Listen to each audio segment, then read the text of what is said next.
ಭೂಮಿಯ ಆಕಾರ.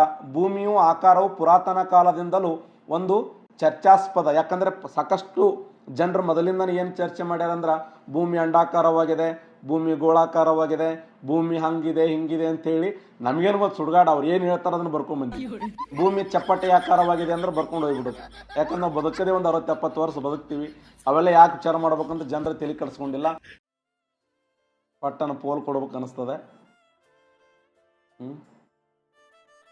ಇಲ್ಲಿ ನಮಗೆಲ್ಲ ಅನ್ನ ಕಡಿಮೆ ಸಾಕಷ್ಟು ಕೊಡುಗೆಗಳನ್ನು ಕೊಟ್ಟಿದೆ, ಸಾಕಷ್ಟು ನಮಗೆ ಸಹಾಯವನ್ನು ಮಾಡಿದೆ.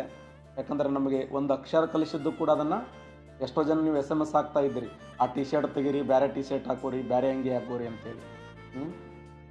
ನಿಮಗೆಲ್ಲ ನಾನು ಒಳ್ಳೆಯದನ್ನೇ ಬಯಸ್ತೀನಿ. ಕೆಲವು ಜನ ವಿದ್ಯಾರ್ಥಿಗಳು ಹೋರಾಟಕ್ಕೆ ಬೆಂಬಲ ಕೊಡ್ರಿ ಅಂತೇಳಿ ಕಮೆಂಟದಲ್ಲಿ ಹಾಕಿದ್ರಿ. 100% ನಾನು ಹೋರಾಟಕ್ಕೆ ಬೆಂಬಲ ಕೊಡ್ತೀನಿ. ಇನ್ನು ಎರಡನೇದೇನು ಅಂತಂದರೆ ಪ್ರತಿದಿನ 7 ಗಂಟೆ ಕ್ಲಾಸ್ ತೊಗೊಳ್ರಿ ಅಂತ ಹೇಳಿದ್ರಿ. ಪ್ರತಿದಿನ 7 ಗಂಟೆ ಕ್ಲಾಸ್ ತೊಗೊಳ್ತೀನಿ. ಆಮೇಲೆ ಒಂದಿಷ್ಟು ಓಲ್ಡ್ ಕ್ವಶನ್ ಪೇಪರ್ಗಳನ್ನು ಬಿಡಿಸ್ಕೊಂಡು ನೆಕ್ಸ್ಟ್ ಪ್ರತಿದಿನ ಥಿಯರಿ ಕ್ಲಾಸನ್ನು ಡಿಸ್ಕಸ್ ಮಾಡುವಂಥ ಪ್ರಯತ್ನವನ್ನು ಮಾಡೋಣ. ಎಲ್ಲರಿಗೂ ಒಳ್ಳೆಯದಾಗಲಿ. ನಮಸ್ಕಾರ.